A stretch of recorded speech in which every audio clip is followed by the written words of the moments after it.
저기 조금 전에 그 쉬는 시간에 학생이 조금 질문한 것도 있고 해가지고 여러분들한테 좀 말씀을 드리면, 지금 여러분들이 이제 공부하는 초기 단계잖아요. 그죠? 그래서 뭐 다른 과목도 마찬가지겠지만 암기거든요, 최종적으로는. 그래서 지금 이 초기 단계이기 때문에 너무 큰 욕심을 부리지 말고 공부를 좀 이렇게 해보세요. 일단 이번 달하고 다음 달 이론 그 시간에는 여러분들이 이제 복습을 어떻게 하시냐면, 용어와 개념 익히는데 자꾸 좀 신경을 좀 쓰세요. 완벽하게 내가 이 페이지 완벽하게 이해가 안 돼 해가지고 거기에 머물러 있지 말고, 일단 진도 따라오면서 전체적으로 중요한 개념하고 용어들이 있죠. 그래서 그 여러분들 뭐 연습장이나 이런 거 있잖아요. 그럼 혼자 공부하실 때, 복습하실 때 제가 수업 시간에 다뤘던 내용하고 개념들이 있지. 이거 중심으로, 예를 들어 과학적 관리론이다. 그러면 과학적 관리론에서 등장했던 중요한 개념들, 용어들 많잖아. 그래서 테일러 나와야 되죠. 그죠? 대략 1910년대다.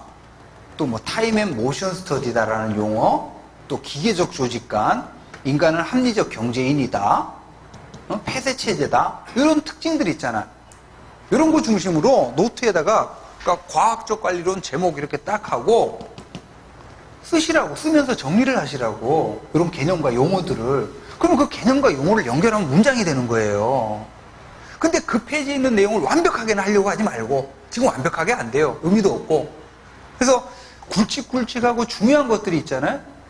이런 개념들을 최대한 익히는 데 초점을 좀 두시는 게, 지금 뭐 체제론이다 그러면 개방체제의 특징들 쭉 있었잖아. 그죠? 뭐 필수 다양성, 등종국성, 네거티브 엔트로피, 뭐 이런 것들.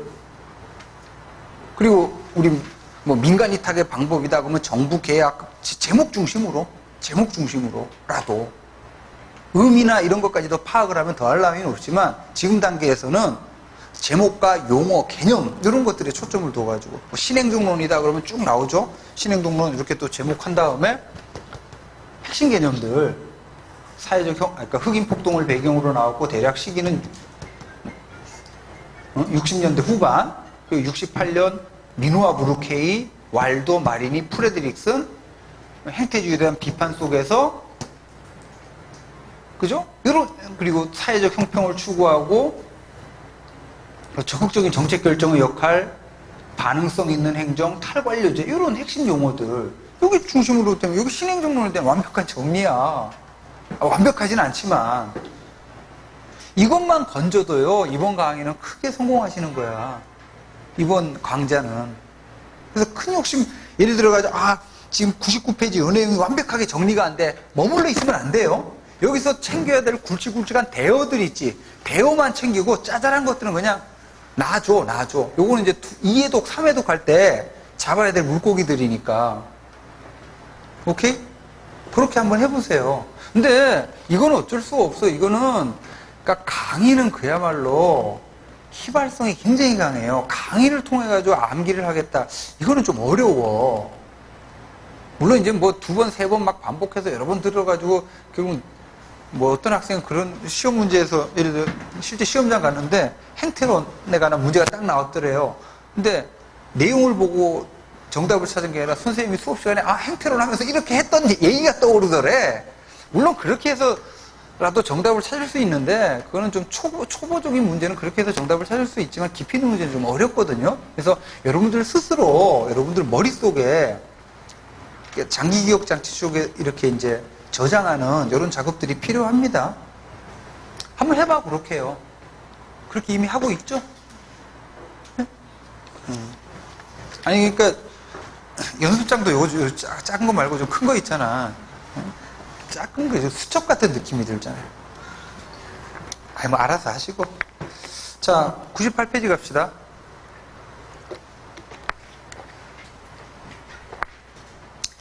이게 제가 그 얘기를 왜 했냐면, 책에 이렇게 있는 내용은 제가 정리한 거고, 어떻게 보면 내게 아니잖아요. 그러니까 여러분 기준으로 보면 내 지식이 아니잖아. 근데 여기 있는 내용들을 내가 빈 노트에 이렇게 정리함으로 인해서 내게 되는 거예요. 내게. 그리고 내 머릿속에 사유 과정을 거치면서 정리가 되는 거잖아. 그리고 그거에 대해서 억지로 좀 외우려고 하면 머릿속에 완전히 메모라이징도 되고.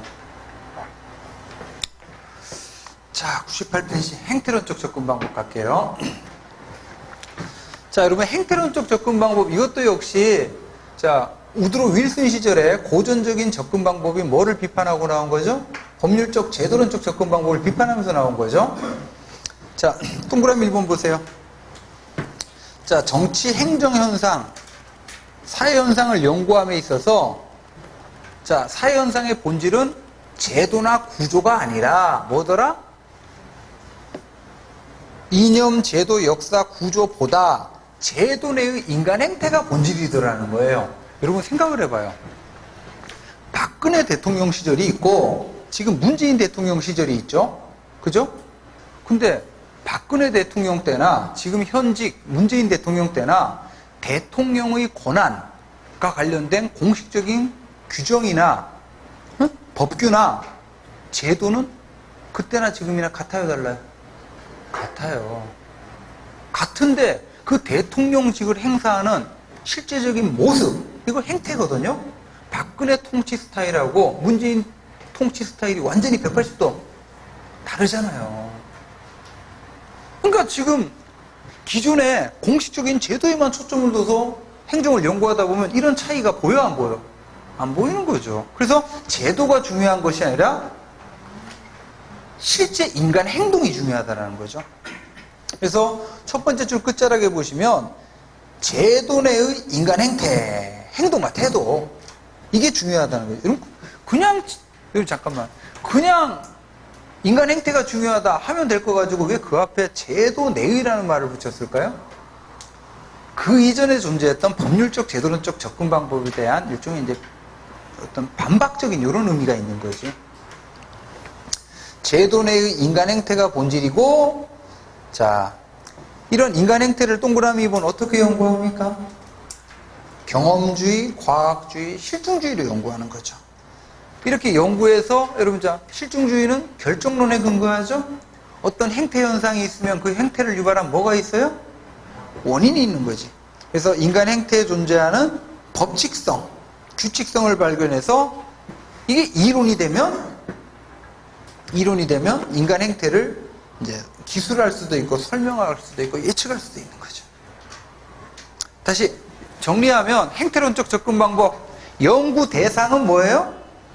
제도가 아닌 행태고, 연구 방법은 규범적인 것이 아니라 실증주의라는 거지.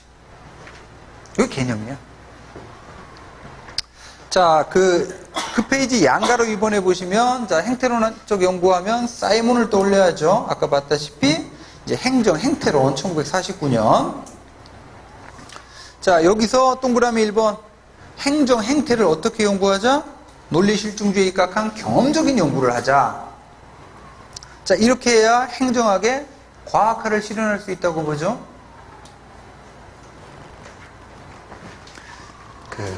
작년에 시험 합격한 어떤 여학생인데, 그 여학생들 대단하더라. 제 강의를요, 수업을 쫓아오는데 한 번 들어가 제대로 이해가 안 되지. 이해는 된다 하더라도 이해되는 건 휘발성이 강하다 그랬죠. 원체 내용이 많고 분량이 방대하다 보니까 암기가 제대로 안 되는 거야. 그래갖고 어떻게 했냐면 아예 날 잡고 총 6번을 반복해서 들었대요. 그러니까 대신 이제 배속을 높이는 거지. 그러다 보면 문장 자체가, 제가 이렇게 얘기하는 문장 자체가 그냥 머릿속에 각인이 돼버리는 거지. 물론 이제, 근데 그렇게 하는 것도 방법은 방법인데 시간이 너무 많이 소요되죠. 그럼 이제 정 안 되면 진짜 어떻게 하면 여기에 나와 있는 문장 자체를 외워버리는 거야. 그럼 여기 있는 문장이요, 시험 문제, 그냥 지문으로 탁탁 나와요.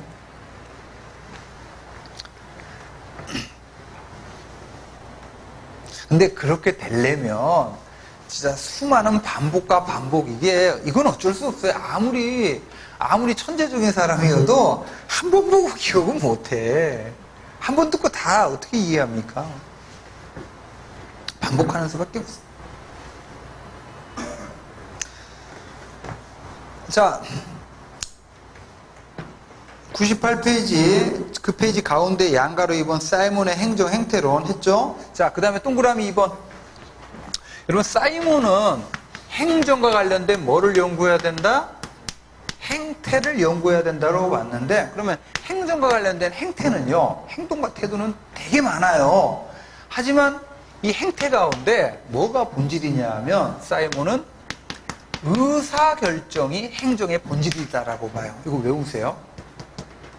의사결정이 행정의 본질이다. 자, 그러면 이거 봐요. 정부 행정도 의사결정이죠? 여러분이 매일매일 하는 게 뭐예요? 의사결정이지. 응? 또 기업 경영도 뭐예요? 의사결정이지. 그래서 행정 행태에 가장 중요한 게 의사결정이고, 이런 측면에서 정부 행정이나 기업 경영이나 본질이 같죠?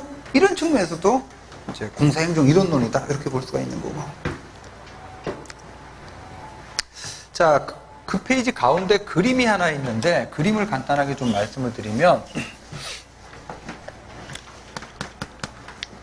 여러분 이제 사회현상을 만드는 기본 단위는 여러분이나 저와 같은 한 사람 한 사람은 개인일 수도 있고, 개인이 모여서 일정한 집단, 뭐 남성 집단, 여성 집단, 또 노동자 집단, 또는 이제 조직이라는 게 만들어져요.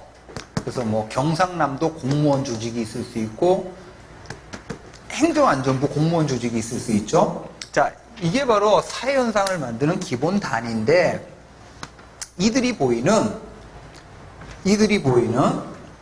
자, 행동이나 또는 태도, 가치관이라는 게 있어요. 여러분 예를 들어서 삼성이라는 기업에 다니는 회사원들의 행동 방식하고 서울시에 소속되어 있는 서울시 공무원들의 행동 방식, 태도, 가치관이 다를 수 있죠. 자, 그래서 이 행동, 태도, 가치관을 첫 번째 behavior라고 표현할 수가 있고요.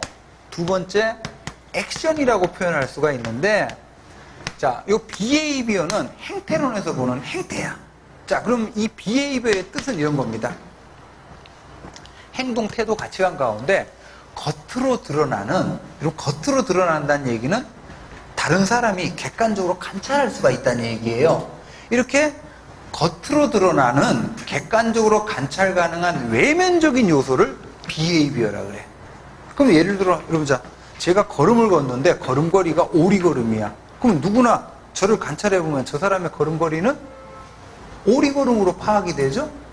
자, 태도 가치관도 있어요. 예를 들어가지고, 태도나 가치관은 이 사람의 내면적인 요소이긴 한데, 제가 외면적으로 파악할 수가 있어요.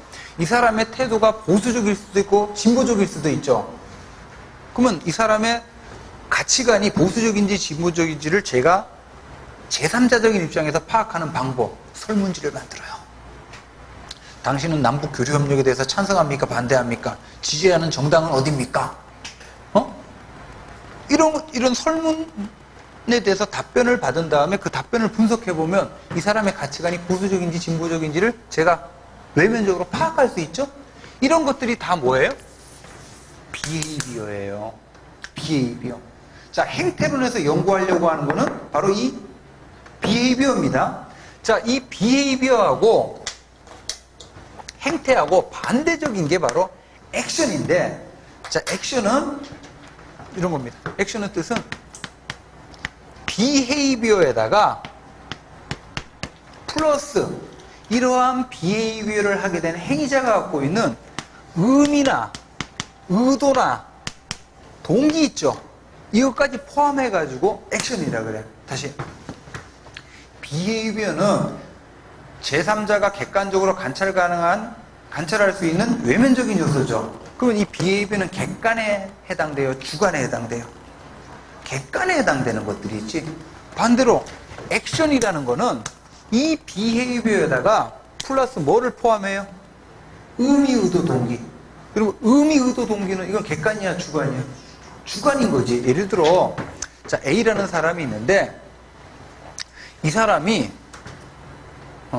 시국 집회, 뭐 한미 FTA나 또는 뭐 국가보안법 폐지 막 이런 시국 집회 참석해가지고 막 시위도 하고 뭐 으쌰으쌰 막 몸싸움도 하고 막 그러더라는 거예요. 그러면 그 사람의 행동을 관찰해 보면, 행태를 관찰해 보면 그 사람의 가치관은 뭐다라고 판단할 수 있어요. 보수적이기보다는 진보적이다라고 판단할 수 있죠. 그죠? 행태 관찰을 통해서는. 하지만 그 사람이 시국 집회에 참석해가지고 막 외치고 몸싸움하고 막 화염병 던지고 이런 행태를 하게 된 의미, 의도, 동기는 한미 FTA를 반대하고 국가보안법 폐지를 찬성해서가 아니야. 회사 생활하면서 스트레스를 너무 받는 거예요. 그 스트레스 풀 목적으로 집회 현장에 참석해가지고 막 외치고 이랬다라는 수도 있는 거지. 그죠? 그러면 자, 행태론에서 강조하는 거는 비헤이비어고요. 행태론하고 반대편에 있는 이론이 현상학이라는 거거든. 현상학 공부할 때는 바로 이거를 강조해요. 인간 행동을 제대로 이해하기 위해서는 겉으로 드러나는 행태만 보면 안 되고 뭐도 봐야 된다는 거예요? 의미, 의도, 동기. 그 내면에 담겨 있는. 그래서 이제 요거를 객관주의라 그러고 요거를 주관주의라 그럽니다. 그럼 이제 뒤에서 한 번 더 할 거고, 어쨌든 지금 우리가 하고 있는 주제는 행태론이기 때문에 뭐를 염두에 두셔야 돼? 비헤이비어. 자, 그래서 하단에 보세요. 98페이지 행태론적인 접근 방법의 특징이라고 되어 있죠. 양가로 1번 연구 대상은 말 그대로 행태인데, 자, 행태에 들어가는 거는 동그라미 1번 줄 쳐보세요.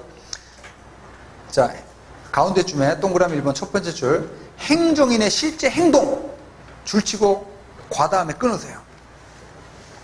그 다음에 행동에 영향을 미치는 가치관, 사고방식, 조직문화까지. 여기까지. 여러분들 특히 조직문화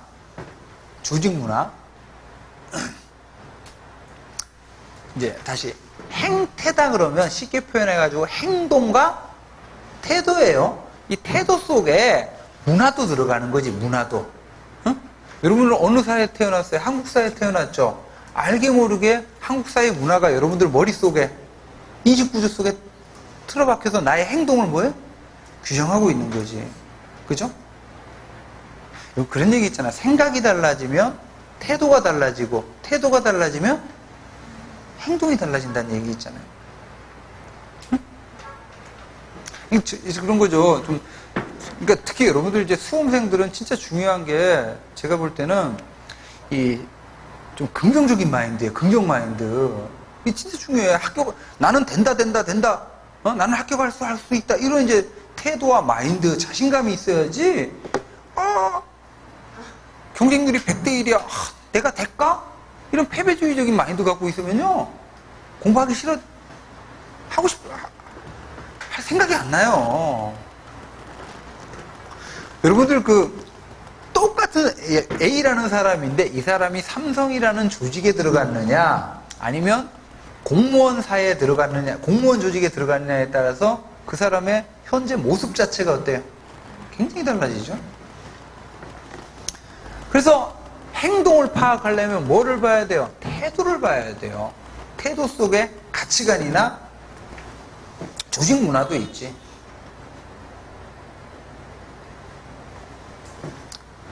자, 오른쪽 페이지 가시면 분석 수준은 방법론적 개체주의예요. 방법론적 개체주의를 다른 말로 한원주의라 그랬죠. 그래서 여러분 행태론적인 연구의 대표가 이런 거야. 이런 설문조사. 이게 이제 행태론적인 연구인데 사람들의 태도를 조사하는 거죠. 그래서 설문조사할 때 전국에 거주하는 성인 남자 모두에게 묻는 게 아니죠. 1000명만 뽑아요. 그래서 1000명만 표본을 연구해서 나온 결과를 전체에다 일반화시키죠. 이 얘기는 집단 그 자체의 고유한 속성을 인정 안 하는 거지. 그래서 분석 수준은 방법론적 개체주의고, 자, 연구 방법은 논리 실증주의입니다. 논리 실증주의. 그리고 논리 실증주의가 자연과학에서 나온 연구 방법이에요. 가설을 세우고 실험을 통해서 증명을 해요. 그러면 증명이 되면 이론이 되고, 증명이 안 되면 거짓말이 되는 거지. 갖다 버리는 거지. 그래서 여러분, 우리 한때 전 세계를 상대로 사기를 쳤던 한국이 나온 유명한 과학자가 있죠. 황불화 박사. 그 사람 왜 황불화가 됐어요? 증명을 못했잖아요. 과학은요, 증명이에요. 한자 맞춤형 배아줄기 세포가 있다라고 주장은 했는데 증명을 했어, 못했어? 못했잖아. 이게 이제 논리실증주의입니다. 자, 그 다음에 4번 논리실증주의다 보니까 줄 치세요. 가치와 사실을 분리시키고 사실 중심적이고 가치 중립적인 연구를 하게 되고, 자, 그 다음에 양가로 5번 개념의 주작적 정의라는 여기 체크해 두시고. 자, 이게 무슨 말이냐면 사회현상은 굉장히 추상적이죠. 예를 들어 빈곤이라는 사회현상이 있어. 뭐가 빈곤이야? 근데 그건 같은 말이지. 가난한 게 빈곤이다 그러면 그럼 뭐가 가난한 건데? 근데 이제 이 과학은요, 이 빈곤이라는 현상을 구체적이고 계량적으로 파악을 해야 돼요.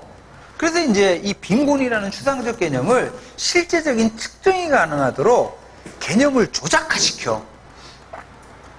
그걸 개념의 조작적 정의라고 그러는데, 그래서 빈곤이라는 개념을 예를 들어 월소득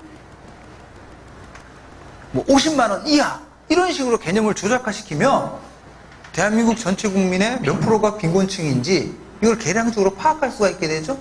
여러분 잠깐만, 여러분들 그 자연과학은요, 어떤 자연과학, 특히 과학의 본고장이 자연과학인데 자연과학은 수량화예요. 수치화, 수량화를 시켜야 돼. 안 그러면 안 돼. 그래서 여러분 원래 속도라는 개념이 있죠. 속도. 자연과학에서 속도는 계량 개념이야, 비계량 개념이야? 원래는 비계량 개념이었죠. 왜? 속도는 빠른 거 아니면 느린 거잖아요. 근데 과학자들이 어떻게 했어요? 그 속도를 계량화 시켰죠? 이동거리를 시간으로 나눈 거잖아. 온도도 마찬가지예요. 추운 거 아니면 뜨거운 거였잖아. 차가운 거 아니면 뜨거운 거였잖아. 근데 그 온도라는 개념을 계량화 시켰잖아. 수은 온도계를 통해 가지고.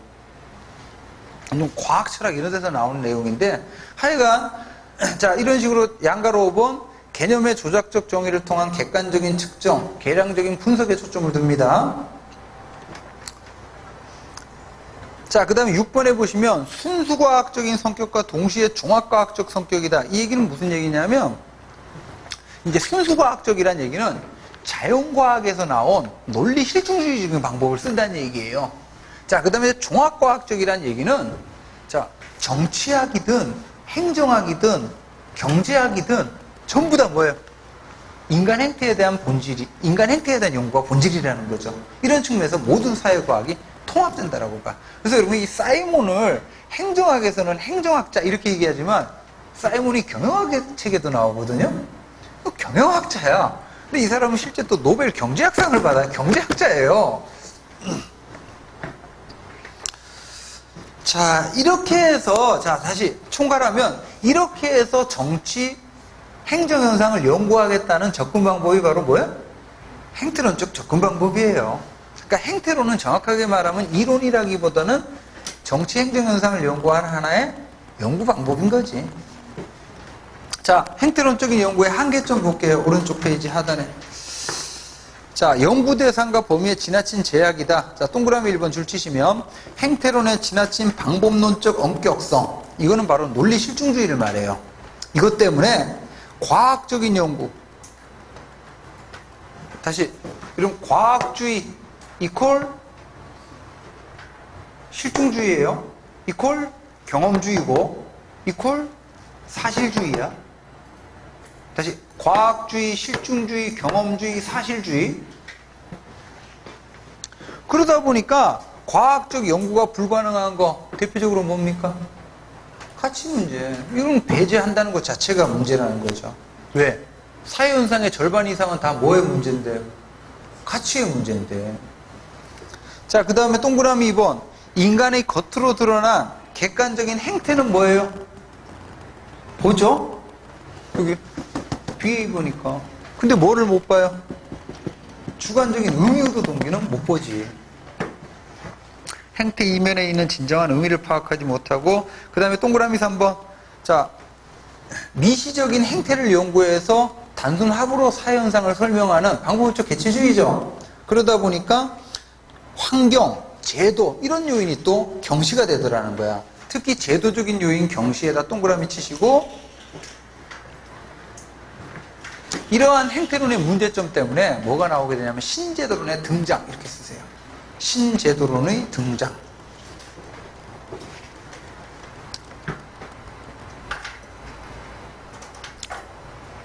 자, 그 다음에 이제 양가로 3번에 보시면, 자, 뭐, 했던 얘기인데, 가치 판단을 배제한다는 것 자체가 뭐예요?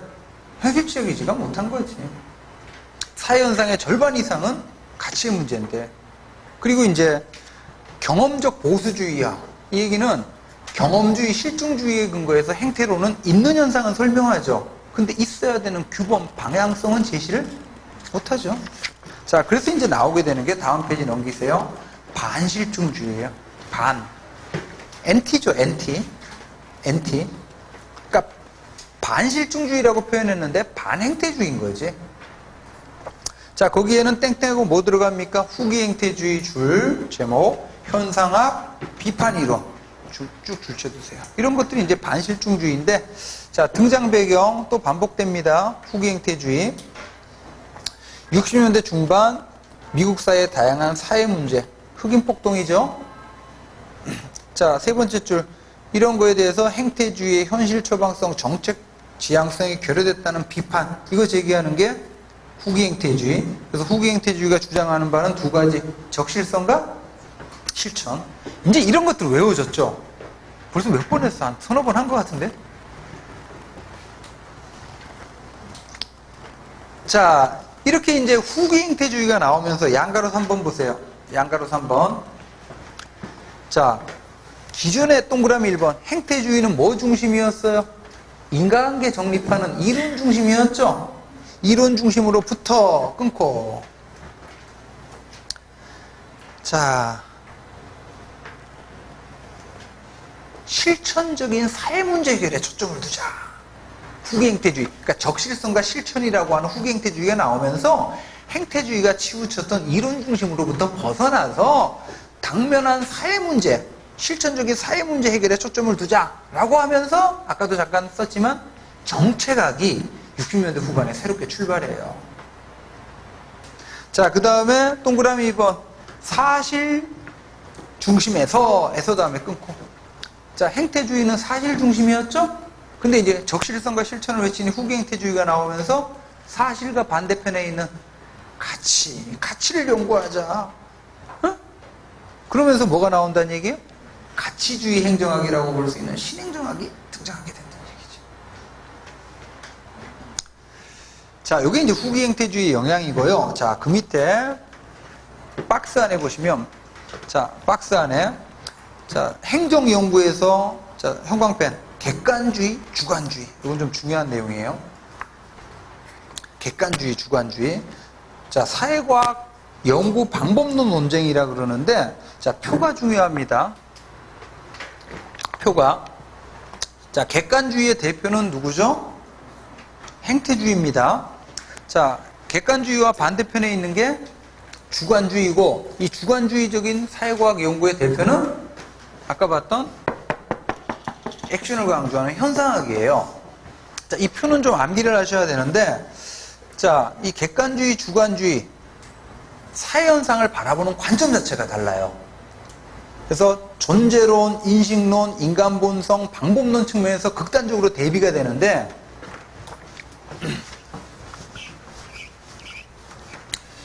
자, 이거는 이런 내용이야.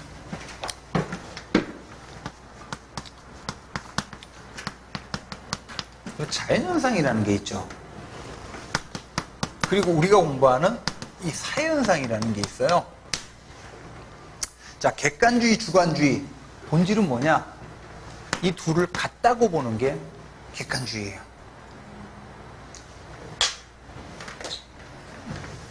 다르다고 보는 게 주관주의고. 자, 객관주의부터 볼게요.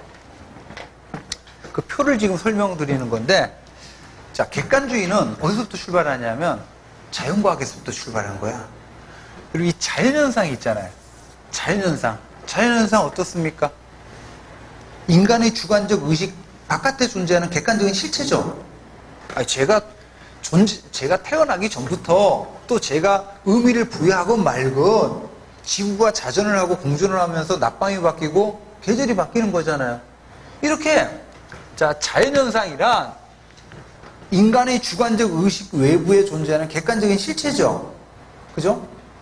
이 자연현상을 다시 원래적인 의미의 과학이다 그러면 자연과학이잖아. 자연과학은 뭘 연구해요? 자연현상을 연구하잖아요. 객관적 실체로 존재하는 자연현상을 어떻게 연구합니까? 실증주의로 연구하잖아요.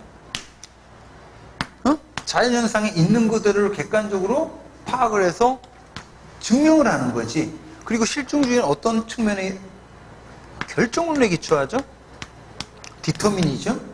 그래서 어떤 자연현상이 있으면 그 현상을 유발한 원인이 있다는 거지. 이걸 실험, 관찰을 통해 가지고 증명을 하게 되면 뭐가 도출이 돼요? 인과관계에 관한 일반 법칙이 도출이 되는 거지. 이게 자연과학이에요. 자연과학. 근데 객관주의는 사현상도 자연현상하고 완전히 같다라는 거예요.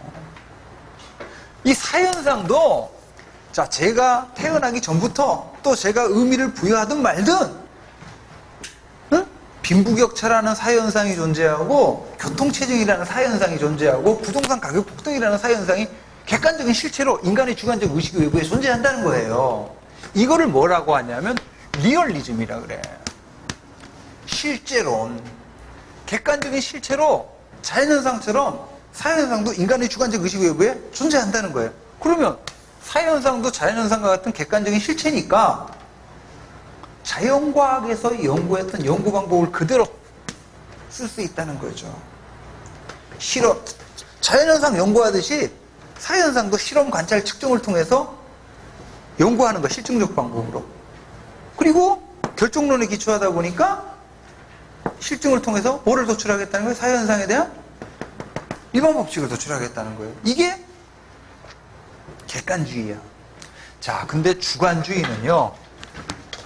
주관주의는 자연현상하고 사현상은 같다 다르다? 다르다는 거예요. 자연현상 오케이. 객관적인 실체. 하지만 사현상은요. 인간의 주관적 의식 외부에 존재하는 객관적인 실체가 아니라 이 사현상은 누가 만들어요? 사람이 만드는 거거든. 사람이. 이 사현상은 이 사현상 속에 참여하는 사회구성원들이 어떤 의미나 의도를 갖고 이름 붙인 게 사현상이라는 거. 이거를 뭐라고 하냐면 노미널리즘이라 그래. 노미널리즘. 그래서 유명론, 명목론이라 그래요. 이름 붙인 거. 그리고 이름 붙인 거는요. 의미가 있어요. 의미가. 여러분들 예를 들어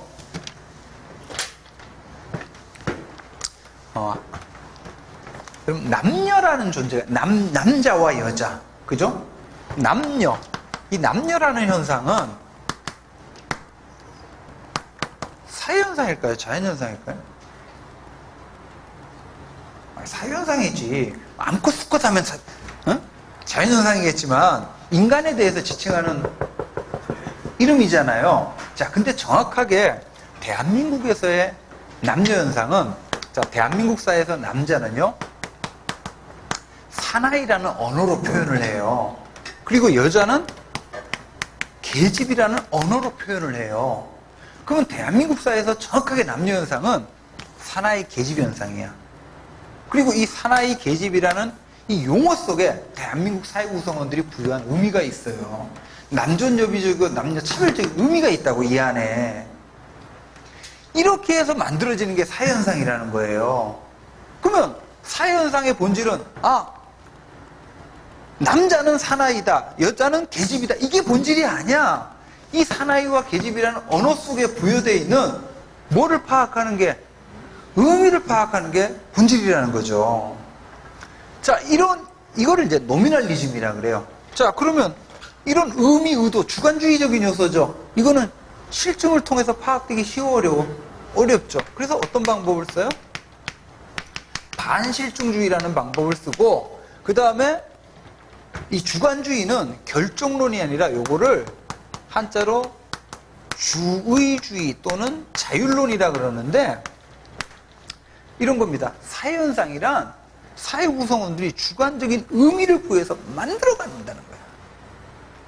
자율론, 주의주의. 여러분 잠깐만, 결정론은 인간 본성을 능동으로 봐요, 피동으로 봐요? 결정론이라는 표현 자체가 피동으로 보는 거죠. 왜? 객관적인 인간 법칙에 의해서 지배당하는 거니까. 하지만 이 주의주의라는 표현 자체가 인간 본성을 능동으로 봐요, 피동으로 봐요? 능동으로 보는 거지. 자, 그러면 자, 이런 게 사회현상이야. 이런 사회현상 속에 일반 법칙 도출하기가 어렵죠? 그러면 이제 사회현상마다마다 사회 구성원들이 부여하고 있는 의미를 파악하려고 하는 일종의 이제 개별 사례적인 연구를 해야 된다. 이렇게 이제 주장을 해요.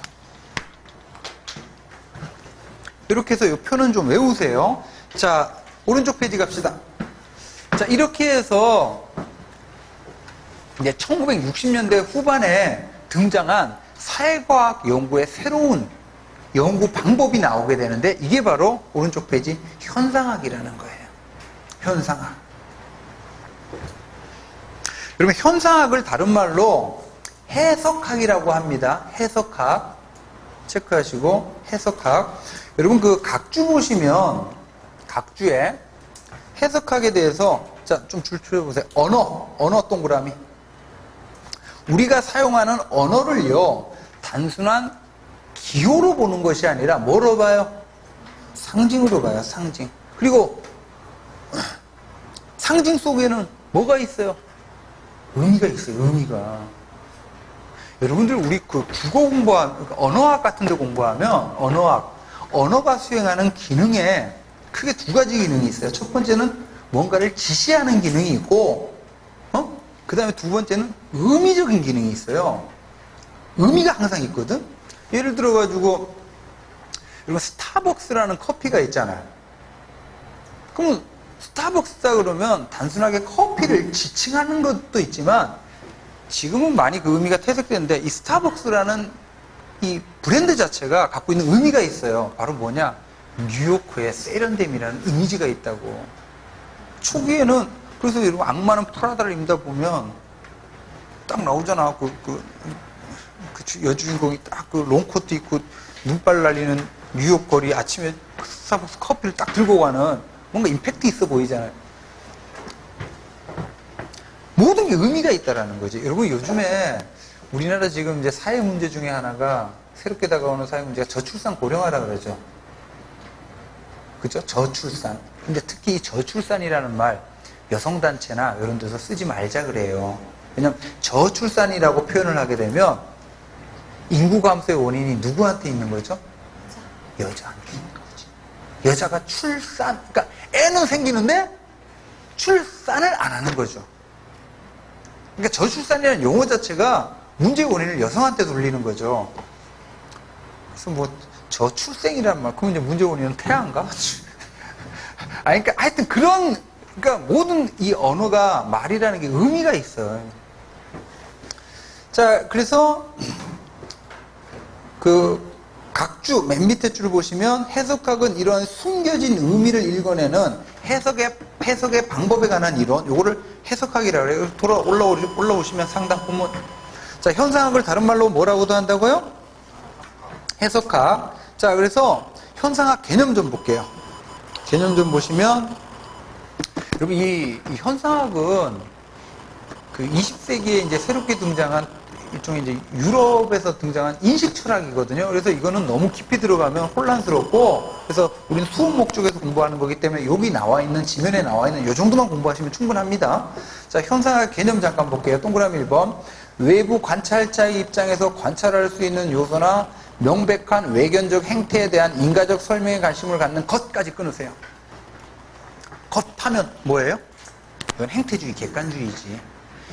근데 현상학은 이런 것이 아니라, 여기서부터 줄, 외부로 나타난 현상 너머에 있는 보다 근본적인 것을 파악하려고 하는 일종의 철학이 현상학이에요. 지금 보세요. 남자는 사나이다, 여자는 계집이다. 이게 본질이 아니라는 거야. 이 겉으로 드러나는 현상 너머에 있는 사회 구성원들이 이 언어 속에 부여하고 있는 의미가 이게 본질이라는 거죠. 자, 계속해서 동그라미 2번. 현상학에서 보는 사회적 실제, 사회적 현상이란 동그라미 2번. 자연현상처럼 인간의 삶과 동떨어진 객체로 존재하는 것이 아닌, 여러분, 자연현상처럼 인간의 삶과 동떨어진 객체로 존재하는 것까지 하면 이건 뭐예요? 그럼 객관주의죠? 이런 것이 아니라 그 사회현상 속에 참여하는 자 사람들의 여기 줄 의식, 생각, 언어 개념, 의식, 생각, 언어 개념 줄치고 그럼 객관이에요, 주관이에요? 자, 이렇게 해서 구성되는 구성에다 네모 구성. 여러분 아까 방법론적 개체주의 할 때 구성이란 말 나왔었죠. 그때는 영어로 제가 뭐라 그랬죠? 방법론적 개체주의 할 때 구성이라는 단어는 한 글자로 표현하면 합이라 그랬죠. 그리고 영어로 컴포지션이라 그랬죠. 근데 여기서의 구성은요, 영어로 construct라고 그래요. construct. 컴포지션이 아니라 construct. 건축해 나가는 거지. 만들어가는 거지. 그래서 요거를 컨스트럭티비즘이라고 그래요. 구성주의 철학이라고도 합니다.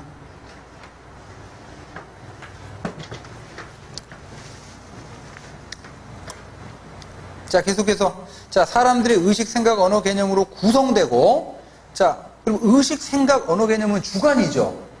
그치? 근데 이 주관이 집단현상, 사회현상이 되려면 어떻게 해야 돼요? 제가 갖고 있는 의미, 의도, 동기를 다른 사회 구성원들이 이해하게 되면 집단현상이 되겠죠? 이거를 뭐라고 하면 상호주관성이라고 그래요. 우리나라 사회 구성원들은, 여기, 우리나라 사회 구성원들은 사나이 계집이라는 언어 속에 부여되는 의미, 의도를 지금 뭐 하고 있어요? 공유하고 있지. 예를 들어, 미국 사람이 한국 사회와 살면서 아, 남자는 사나이구나, 여자는 계집이구나, 이거는 파악할 수 있겠지만 의미, 의도까지는 파악하기는 어렵죠. 자, 그래서 자, 그들의 상호주관적인 경험으로 형성되는 것, 이게 바로 사회현상이라는 거야. 말이 좀 어려운데 이걸 구성주의라고 그럽니다. 구성주의. 자, 동그라미 4번. 따라서 이게 사회현상이란 말이야. 그러면 이런 현상에 대한 경험적 관찰만 하면 돼요, 안 돼요? 안 되지. 한정하기보다는 일상생활 동그라미. 우리가 살아나가고 이런 용어를 쓰고 있는 이 일상생활의 상식적인 생각 속에서 인간 행위를 이해하고 행위 이면에 깔려있는 행위자의 주관적인 의미, 의도까지 고려할 때 인간 행동에 대한 진정한 이해가 이루어진다. 이런 이제 일종의 인식 철학이야. 여러분들 요 현상학 얘기하면서 나오는 사례 중에 하나가 이런 사례가 있어요. 그 청개구리 일화라고 알죠, 다. 그 미운 7살 꼭 이제 엄마가 오라고 하면 꼭 반대로 하잖아요. 반대로. 그래갖고 이제 엄마가 죽으면서 유언을 어떻게 했어요? 물가에 묻으라고 했죠? 근데 청개구리는 어떻게 했어요? 그제서야 효도한답시고 물가에 묻었죠? 그죠? 청개구리는 엄마 유언의 겉으로 드러나는 행태만 본 거죠? 엄마가 그런 유언을 하게 된 의미, 의도, 동기는 뭐였어요? 애가 반대로 할 거라는 의도를 갖고 그런 유언을 했잖아. 그럼 진정 효도를 하기 위해서는 엄마 유언의 겉으로 드러나는 행태만 볼 것이 아니라 뭐도 봤었어야 돼? 그 안에 의미도, 의도, 동기까지도 봤었어야 되는 거지. 이 현상학이 시사하는 바는요, 이 현상학이 신행정론의 기초거든? 이제 공무원들은 뭘 해야 돼요? 사회적 형평을 실현해야 되죠. 대응성 있는 행정을 해야 되죠. 자, 어떤 공무원이 자기는 좋은 아파트에 살면서 전통적으로는 그랬지. 좋은 아파트에 살면서 그 사회복지 업무를 담당을 해. 가난한 사람을 막 돌보는. 그럼 이 공무원은 어떻게 처리하겠어요, 업무를? 가치 중립성 딱 지키면서 규정규칙 절차대로 하겠죠. 그럼 이제 현상학이 시사하는 바는 뭐예요? 쉽게 말해가지고 그렇게 하지 말고 가치 중립적인 행정을 하지 말고 쉽게 말해서 가난한 사람을 대하는 사회복지 업무를 하려면 그들의 고충과 의미를 알란 얘기예요. 그러면 쉽게 말해서 어떻게 해야 돼요? 그 사람들이 생활세계 어떻게 풍덩 빠지라는 거예요. 그래서 요즘에 보면 TV 같은 데 보면 뭐 빈곤 체험이니 기하 체험이니 이런 거 나오잖아요. 그러니까 가치 중립적인 측면에서는 그들을 이해 못해요, 제대로. 응?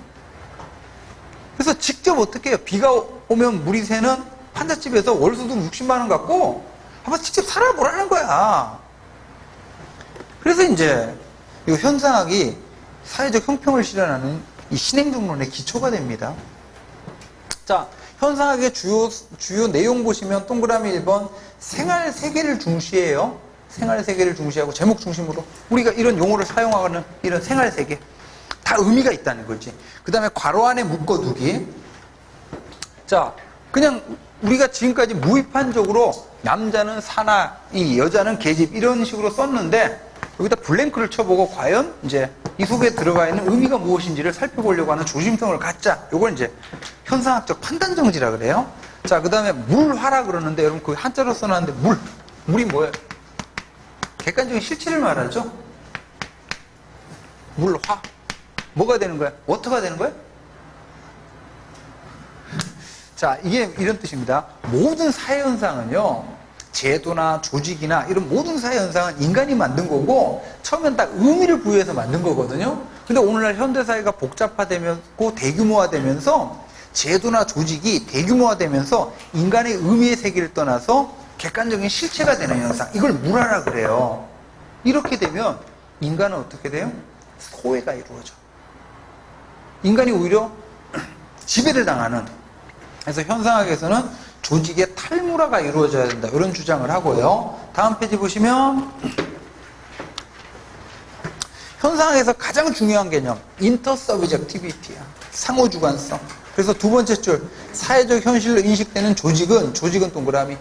우리가 일반적으로 조직은요 그냥 구조다 이런 식으로 보거든요. 나중에 조직이론 공부할 거예요. 조직은 사람이 모여서 만든 거지만 조직이 만들어지면 구성원과는 구별되는 독자적인 실체가 된다 이렇게 보는데 현상학에서는 이렇게 안 봐요. 자, 조직은 인간이 조직이 부여하는 의미의 맥락에서 존재 가치를 갖고 조직 구성원들이 개개인이 자 상호주관적, 간주관적 사이간자 써가지고 간주관적으로 나누어 갖는 경험을 바탕으로 구성된다. 또 구성이란 말 나왔죠? 의미에 의해서 다스려지는 거지. 의미에 의해서. 자, 동그라미 5번 하몬 체크하시고 하몬 학자 기억하시고 액션 시어리 영어로 기억하세요. 여러분 아까 제가 여기서 여기 앞서 비헤이비어하고 액션 구분했었죠? 이거 제가 구분한 것이 아니라 하몬이라는 사람이 구분한 거야. 그래서 하몬은 자 인간의 의도된 행위가 액션이고 와 끊고 표출된 행위가 뭐예요? 행태죠. 이렇게 구분한 다음에 어디에 관심을 기울여서 의도된 행위, 액션에 관심을 기울여서 행동의 의미를 좀 더 근본적으로 이해할 수 있다. 이렇게 주장을 합니다. 자, 이렇게 해서 이제 현상학까지 좀 마치도록 하고 나머지는 여러분이 보세요. 비판 이론도 요거는 나중에 별도로 그 심화 수업이나 이런 거 할 때 별도로 좀 다루도록 합시다. 이렇게 해서 현상학까지 마치고 식사하시고 104페이지 오후에 이 공공선택 이론, 신제도론 굉장히 중요한 주제들이에요.